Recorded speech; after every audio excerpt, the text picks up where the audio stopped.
Hey everyone, I'm back today with a quick tutorial on how I make another version of my watercolor swatch tags. So I made these with just pieces of scrapbook paper and digitals.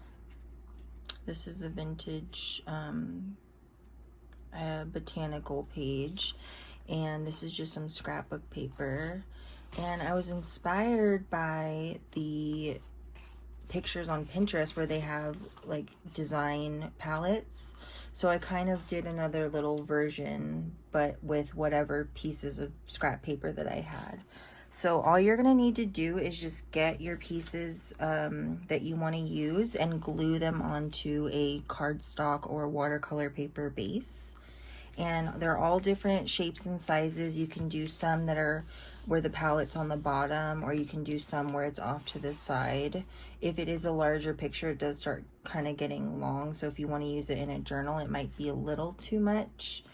And then I rounded the corners on some of them, but I just wanted to be able to use up some of these images I have, and I really have been loving working with the watercolors, so I just decided to do this again. So all you're gonna do is, like I said, glue on your pieces to your cardstock and leave enough space to do a little rectangle where you're gonna do your colors. And it's up to you how you want to do that and how many colors you want to do.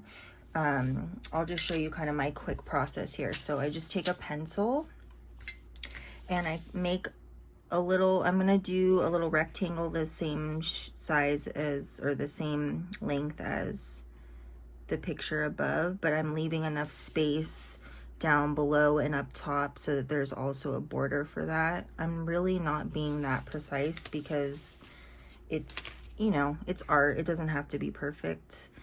And you can go ahead and erase the pencil when you're done, so don't worry too much if it's not perfect. So what I did is make a little rectangle here, and then I'm just gonna cut it in half, and I've been doing about 4. It's just easier for me to cut this into half and then half again, but I've been doing 4 pieces, 4 colors per page. So this one's kind of off, you'll see, but it kind of evens itself out eventually, because I like to leave, let me get an example, I like to leave little spaces in between each of the colors. So I'll go ahead and I'll show you how I fix that later on, so don't worry about that. Okay, so I'm just gonna take my watercolor and think about which color I'm gonna start with on this picture. I will probably do the orange golden color with a darker reddish, and then maybe 2 shades of green, maybe a yellow. It kind of starts coming to me as I do these more, so again, like I said, don't worry about that. So let's start with the reddish color. And this part's fun because, I don't know, it's just fun to mix the colors and figure out what works and what doesn't. I'm learning how to mix everything and what is making each color darker and what's changing the shades. So let's see, I might have to do a little bit of brown, and then maybe a little bit of pink. And where's my scrap paper? I had a scrap paper that I was using just to test the colors on. That looks good.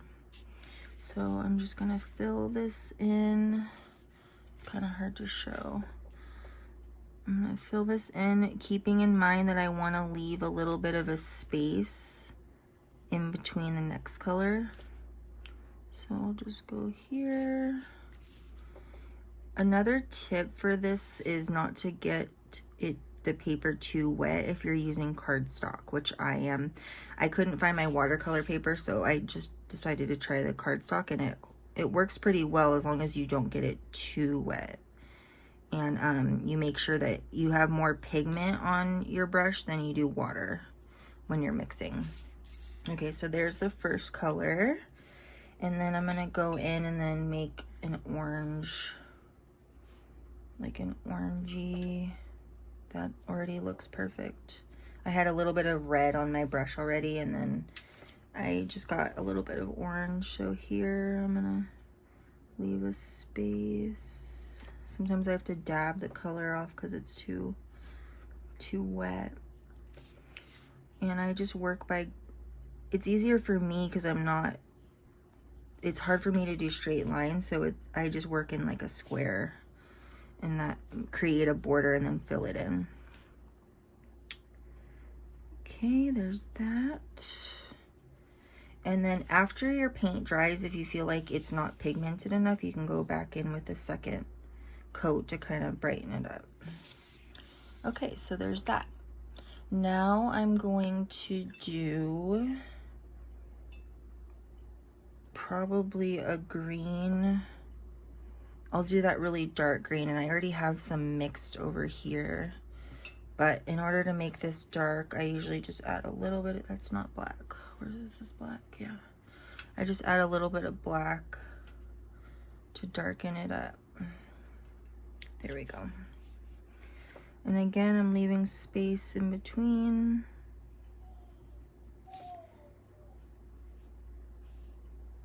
Oh, I think the baby's up. I'm gonna have to hop off here for 1 second after I finish this, and then I'll be right back. Okay, sorry about that. I'm back, and I finished this tag that I was working on, and I lied earlier. I was like, I'm gonna try to fix that this one's a little bit smaller, but it's okay, it worked out anyway. So here's the final product on this one, and I'll probably just round the corners on this and then ink the edges, but I'll show you. You can go back in and erase the pencil marks so they're not so obvious. You could leave them too. It kind of adds interest to it if you wanted to do that. You might have to weigh it down and kind of flatten them out because it does warp a little bit since it's just cardstock. So I'm going to start on this next one right here. I'm gonna just draw the rectangle.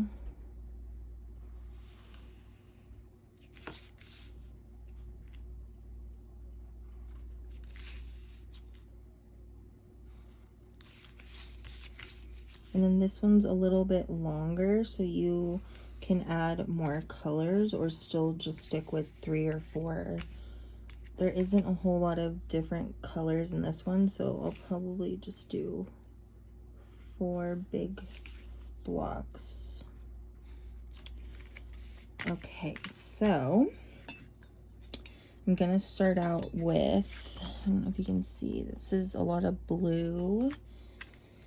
So I'll probably start out with the darkest blue, and I didn't mention what kind of palettes I'm using. I'm using the Prima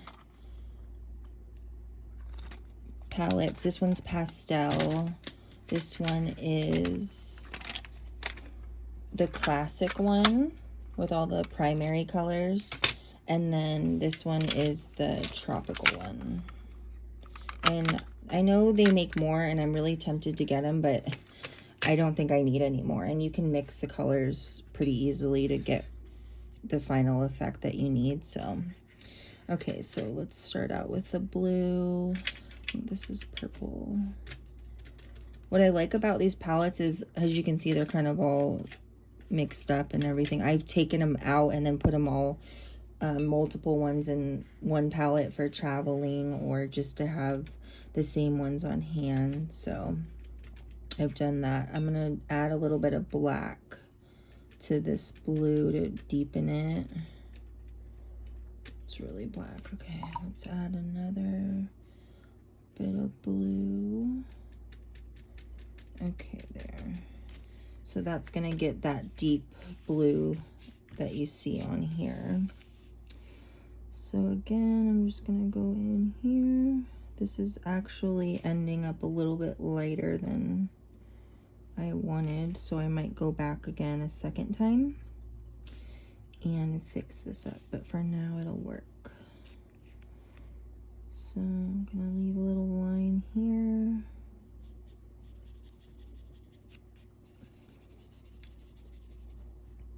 Okay, yeah. There's that. That actually matches this color, so I'll probably leave that. And the next color I'll do, now I will attempt to do the dark blue. So I'm going to add purple. That's not purple. That's another deep blue. Sorry, let's see. Let's add some purple to that. There we go. That's a really nice color. Let's add some more purple. And a little bit of black. Okay, there we go. Test this out. That's good.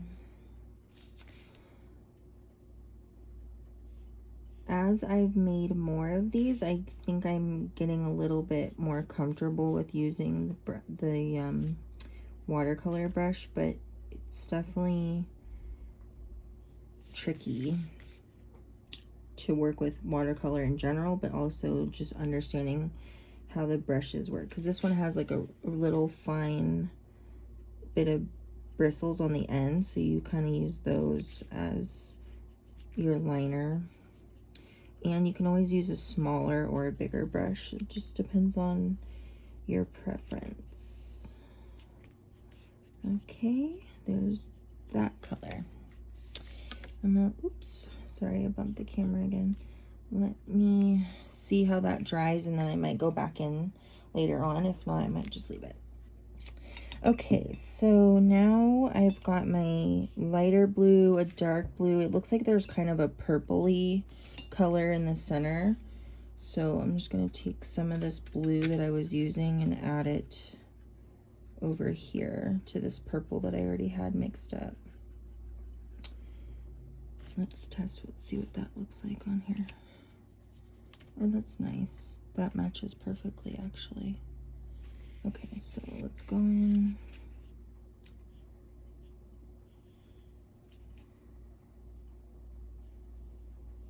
Line this up.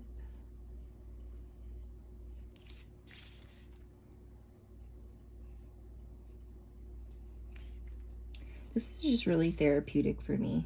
I don't know. I'm not the greatest at watercolor in general or drawing or any type of art in that sense, but projects like this I really like. And I have been really wanting to use my watercolors, so I feel like this is the perfect project. Okay. Oops, I went a little below the line. That's okay. Okay, last color. There is a really, really deep green, like right here. I'll probably make that. So there's just some regular green. The tropical palette is the one that I end up using a lot, because there's just some really beautiful like jewel tones in there, and those I usually end up using the most. The pastel one I use the least.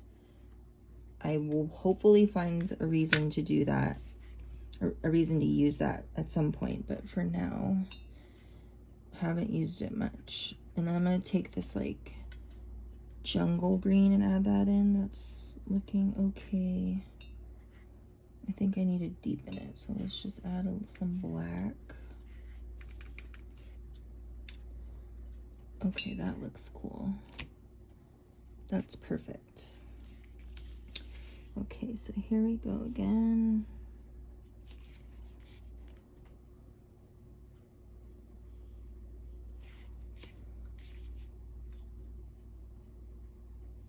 This box is gonna be, it's gonna be a lot bigger than the other ones, but that's okay.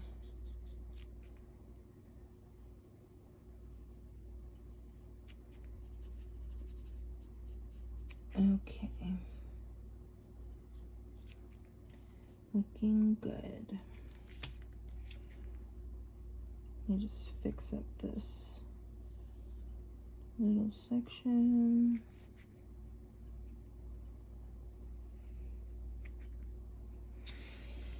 So I'm gonna go in and erase this after this is dry because I didn't want to make this box too big. So here's the colors that I have so far. And I like the way that they turned out. I think they match the picture pretty well, so I'm gonna leave them. And then I'm probably gonna hold off on doing this one just because the video is getting kind of long. But I'm gonna round the corners and then ink the edges on this one. I think the paint is dry. I'm gonna take off some of the pencil marks.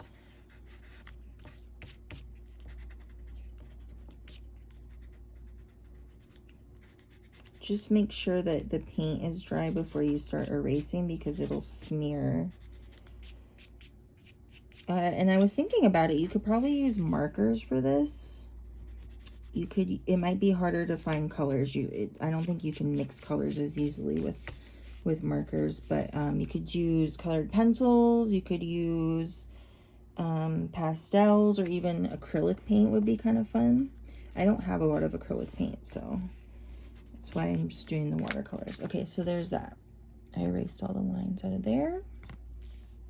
And that turned out really cute. Let's round these edges.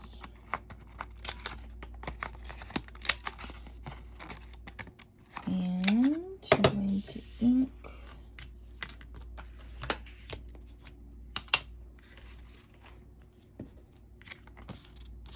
You don't have to ink the edges, but I just do that with everything just to make it look more aged. So I'll just show you how it turns out.